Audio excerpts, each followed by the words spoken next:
जय हिंद दोस्तों, नमस्कार। मैं हूं अभय और आप सभी का स्वागत करता हूं आपके अपने परिवार अभय एक्सेल कंप्यूटर में।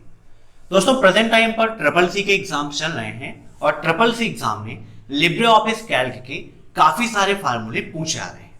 मैंने पहले भी आपको बताया था कि लिब्रे ऑफिस कैल्क के कौन कौन से फार्मूले एग्जाम में पूछे आते हैं। तो प्रेजेंट टाइम पर एग्जाम में जो क्वेश्चंस पूछे आ रहे हैं, एग्जैक्ट वही क्वेश्चन आज के इस वीडियो में मैं आपको बताऊंगा। साथ ही साथ जो क्वेश्चंस अक्सर पूछे आते हैं उनको भी मैं आपको बताऊंगा।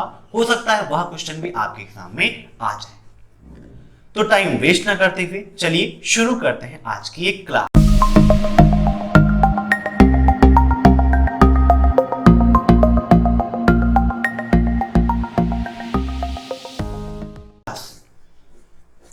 दोस्तों, प्रेजेंट टाइम पर आपके एग्जाम में ये फार्मूले काफी पूछे आ रहे हैं।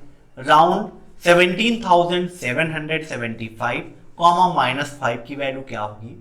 दूसरा है राउंड 1775 कॉमा 2 का मान क्या होगा। बहुत सारे स्टूडेंट्स ने कल की क्लास में कमेंट किया था कि सर राउंड फार्मूला हमें समझ में नहीं आया, एक बार फिर से आप एक्सप्लेन करके समझा दीजिए। इसके अलावा एवरेज का ये फार्मूला कल पूछा गया था। इक्वल एवरेज 2, 4, 6, 5 का मान क्या होगा। इसके अलावा और भी जो क्वेश्चंस आ रहे हैं वह मैं आपको बताऊंगा। सबसे पहले यहां पर आपको समझाते हैं हम राउंड फार्मूले के बारे में। राउंड फार्मूला क्या करता है, यह सार्थक अंक के अकॉर्डिंग काम करता है। कैसे होता है मैं आपको समझाता हूं। इक्वल राउंड, यहां पर एक छोटी सी संख्या लिखते हैं हम 2, 15, 0 ब्रैकेट क्लोज। अब यहां पर ध्यान दीजिएगा, पहली कंडीशन है कि आपको देखना है कि कॉमा के बाद में क्या है, 0 हो रहा है, 1 हो रहा है, 2 हो रहा है। तो यहां पर हमने क्या कर दिया है, 0 किया है। तो जब कॉमा के बाद में 0 रहेगा तब आपको देखना है दशमलव के बाद पहली संख्या। ठीक है, तो दशमलव के बाद यहां पहली संख्या कौन सी है, 1 है। तो 1 क्या है आपकी, 5 से छोटी है। मींस कंडीशन ये है कि कॉमा के बाद अगर 0 है तो दशमलव के बाद अगर कोई संख्या 5 से बड़ी होगी या 5 होगी तो अपने से आगे वाले में 1 ऐड हो जाएगा, और अगर 5 से छोटी है तो वैसे ही वो संख्या पहले वाली लिख जाएगी। अब यहां 1 है तो 1 क्या है, छोटी है, तो आगे क्या है 2, तो इसका राइट आंसर कितना आ जाएगा, 2 आ जाएगा। लेकिन अगर यहीं पर इक्वल राउंड 2, 5, 8 कर लेते हैं या 5, 1 कर लेते हैं, कॉमा 0 करते हैं, तो अब दशमलव के बाद संख्या कौन सी है, 5 है। 5 के बराबर हो गई तो क्या होगा, आगे वाले में 1 ऐड हो जाएगा, तो 2 में 1 ऐड होगा तो कितना आ जाएगा आपका, 3 हो जाएगा, है ना। तो देखिए जैसे यहां पर हम इंटर करते हैं और तो यहां पर हमारा आंसर क्या आता है, 3 आ जाता है। तो इस प्रकार से राउंड फार्मूला आपका वर्क करता है। अब हमारा क्वेश्चन क्या था, इक्वल राउंड 17,775 है ना, कॉमा -5। तो अगर -5 को आप नंबर में कन्वर्ट यहां पर कर दो तो इसको एक प्रकार से हम ये लिख सकते हैं, -5 का मतलब 5 अंक पहले दशमलव, है ना। तो इसको आप आसानी से लिखना चाहो तो ये लिख सकते हो 0.1775, ठीक है, कॉमा 0 ब्रैकेट क्लोज और एंटर। तो इस प्रकार से आपका आंसर कितना आ जाएगा, यहां पर 0 आ जाएगा। ठीक है, दूसरा क्या है आपका, राउंड है। तो राउंड फार्मूला यहां पर ये देखिए क्या है, equal round 1775 comma -2 bracket close, है ना। तो यहां पर -2 का मतलब कितना हो गया आपका, 17.75 0। अगर आप इसे आसानी से सिंपल तोड़ना चाहते हो तो 0 हो गया, तो दशमलव के बाद पहली संख्या कौन सी है, 7 है ना। 7 क्या है, 5 से बड़ी है, तो आगे वाले में 1 ऐड होगा, तो 17 1 18 हो जाएगा। और ऐसे ही देख लो, अगर 1775 -2 लिखा हुआ है तो -2 का मतलब है कि आपको लास्ट से दूसरी संख्या देखनी है कि 5 से बड़ी है या फिर नहीं बड़ी है। बड़ी है तो आगे वाले में 1 ऐड करके बाकी सब 0 कर देना है। तो यहां पर देखिए 17 1 18 हो जाएगा, बाकी 7 5 की जगह कितना हो जाएगा, 0 0 आपका यहां से हो जाएगा। तो ऐसे राउंड फार्मूले को आपको सॉल्व करना है। नेक्स्ट यहां पर क्वेश्चन आपका पूछाता है एवरेज का।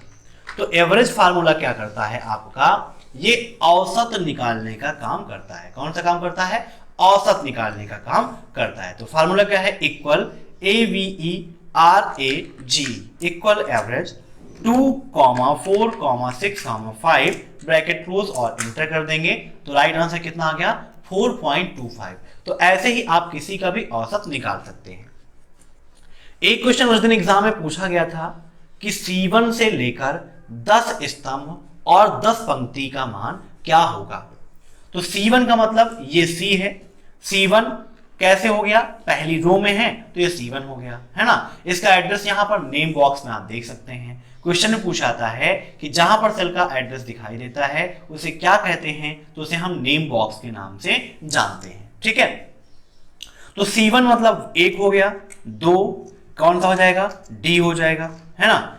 3 4 5 6 7 8 9 10 कहां तक, L तक। तो ये क्या हो गई आपकी 10 कॉलम हो गए। ऐसे ही रो लेना है तो 1 हो गया, 2 3 4 5 6 7 8 9 10, है ना। तो अब इसका एड्रेस पूरा क्या हो गया, तो यहां पर आप देख सकते हैं C1 से L10, है ना। C से L तक 10 आपके कॉलम हो जाएंगे और C1 से L10 तक में आपकी 10 रो भी हो जाएंगी, ठीक है। तो ये क्या है आपका राइट आंसर हो गया। अगर ये पूछता है C1 से C10 या ऐसे जो भी आपसे पूछता है उसका आप आंसर दे सकते हैं। अब यहां पर दो फार्मूले हैं आपके, सेलिंग और फ्लोर। सेलिंग मतलब एक हिसाब से ऊपर और फ्लोर मतलब क्या हो गया फर्श आपका, है ना। तो सेलिंग फार्मूला क्या करता है, वैल्यू को इंक्रीज करके बताता है और फ्लोर फार्मूला आपका डिक्रीज करके बताता है। लेकिन यह कैसे वर्क करता है आज के इस वीडियो में मैं आपको बताता हूं। देखिए सेलिंग से जो सबसे फेमस क्वेश्चन है वो ये है इक्वल सेलिंग 120,11 और एकदम सिंपल है, सबको इसका आंसर रट गया होगा। लेकिन अगर कोई नई संख्या आपको मिलती है तो वहां पर आप क्या करेंगे ये आपको देखना है। देखिए इसमें पहली संख्या कौन सी है 120 है और दूसरी संख्या क्या है आपकी 11 है ना। तो अब यहां पर देखिए सबसे पहले क्या कहे, जो भी संख्या आपको दी गई है उसको आपको डिवाइड करना है। मान लीजिए 120 को आपने 11 से डिवाइड किया तो आपका आंसर कितना आ रहा है 10.90 आ रहा है। कितना आ रहा है 10.90 मीन्स यह पूर्ण संख्या नहीं है। पूर्ण संख्या बनाने के लिए क्या करना पड़ेगा, एक ऐसी संख्या चाहिए जो दूसरी संख्या से डिवाइड हो जाए। तो यहां पर देखिए इक्वल सेलिंग 120,11। तो जब 120 नहीं भाग हो रहा पूरी तरह से तो 120 के बाद एक ऐसी संख्या है कौन सी 121 है ना। 121 है जो पूरी तरह से डिवाइड हो जाएगी। तो ऐसे आपको चेक कर लेना है कि कौन सी संख्या कट रही है कौन सी संख्या नहीं कट रही है। कभी कभी एग्जाम में आपको परेशान करने के लिए डायरेक्टली ये लिख दिया जाता है 121,11 का मान कितना होगा। तो यहां पर आंसर क्या होगा, ये मत सोचिए कि यहां पर भी इंक्रीज होगा, यहां इंक्रीज नहीं होगा, इसका आंसर 121 ही आएगा क्योंकि 121 पूरी तरह से 11 से डिवाइड हो जाएगा। जब डिवाइड नहीं होगा किसी संख्या से तब इंक्रीज करके वैल्यू दी जाएगी और डिवाइड हो जाएगा तो वही आपका आंसर हो जाएगा। दूसरा फार्मूला है इक्वल फ्लोर, ब्रैकेट लगाना है 78,7 का मान कितना होगा, या ये पूछता है 97,7 का मान कितना होगा। तो जब आप इंटर करेंगे तो यहां पर राइट आंसर कितना आएगा 91 आएगा क्योंकि 97 7 से डिवाइड नहीं है। 97 के पहले 91 एक ऐसी संख्या है जो 7 से पूरी तरह से डिवाइड हो जाती है, ठीक है। तो फ्लोर फार्मूला ऐसे डिक्रीज करके बताता है और सेलिंग फार्मूला आपको इंक्रीज करके बताता है। अब यहां पर कुछ फार्मूले और आपके एग्जाम में पूछे जाते हैं, जैसे कि आपका मैक्स है, मिन है, सम है, प्रोडक्ट है और काउंट है। ये फार्मूले काफी एग्जाम में पूछे जाते हैं। मैक्स का मतलब होता है बड़ी संख्या, ठीक है। तो अगर आपको ये देखना है कोई रेंज आपको दे दी गई, क्वेश्चन ये पूछेगा कि इक्वल मैक्स D1 या D2 से D3 तक में ब्रैकेट क्लोज कर दिया जाएगा, वैल्यू पूछी जाएगी, D2 का मान, D3 का मान और D4 का मान आपको दे दिया जाएगा। तो यहां पर देखिए जैसे लगाते हैं इक्वल मैक्स, ब्रैकेट लगाते हैं, रेंज को सिलेक्ट कर लेते हैं जो भी रेंज आपको दी है, जैसे D3 से D5 है, ब्रैकेट क्लोज करते हैं तो इसमें सबसे बड़ी संख्या कौन सी है 63, तो वही हमारा राइट आंसर आ जाएगा 63। ऐसे सबसे छोटी संख्या देखनी है तो इक्वल मिन लगाएंगे, इस पूरे को सिलेक्ट करेंगे, ब्रैकेट क्लोज और एंटर कर देंगे तो सबसे छोटी संख्या यहां पर आपको मिल जाएगी। ऐसे ही सम फार्मूले का काम होता है जोड़ना, है ना। तो जो भी संख्या आपको जोड़नी है तो इक्वल सम, ब्रैकेट आपको लगाना है, जिसको भी जोड़ना है आप सेलेक्ट करिए, जोड़ते हुए चले जाएंगे तो वहां पर आपको राइट आंसर मिल जाएगा। यह फार्मूला सम का देता है, आप ओनली ऐसे ही जोड़ सकते हैं। 12 में 63 जोड़ना है तो 63 टू 65 10 75 हो जाएगा। तो ऐसे आसानी से आप ऐड कर सकते हैं। नेक्स्ट है आपका प्रोडक्ट। प्रोडक्ट फार्मूले का उपयोग होता है गुणा करना। अगर आपको किसी फार्मूले का मतलब पता होगा कि उसका उपयोग क्या होता है तो आसानी से आप आंसर दे सकते हैं। यहां पर दिया गया है प्रोडक्ट, तो प्रोडक्ट काम होता है गुणा करना। जैसे यहां पर 3 और 2 इन दोनों को सेलेक्ट किया तो 3 2 कितना होता है 6 होता है, तो राइट आंसर कितना आ जाएगा आपका 6 आ जाएगा। ऐसे ही काउंट फार्मूला भी काफी पूछता है, एक रेंज आपको दे देगा और पूछेगा कि C1 से लेकर C10 या D2 से लेकर D7 तक आपको वैल्यू दे देगा, फिर बोल देगा D1 इतना है D2 इतना है और आपका मान क्या होगा। तो इक्वल काउंट, ब्रैकेट हमने लगाया, ये रेंज हमने दे दी, ब्रैकेट को बंद कर दिया और एंटर कर दिया तो यहाँ पर आंसर आ गया 5 आ गया। क्यों आया? क्योंकि काउंट फार्मूला काउंटिंग का काम करता है, कितने नंबर्स हैं तो यहाँ पर आप गिनिए 1 2 3 4 5 है ना। तो यहाँ पर 5 नंबर हैं तो आपका आंसर भी कितना आ गया 5 आ गया। तो ये सारे फार्मूले आपके लिए काफी इंपॉर्टेंट हैं, अक्सर ट्रिपल सी एग्जाम में पूछे जाते हैं। तो मैं आशा करता हूं कि आपको वीडियो पसंद आया होगा।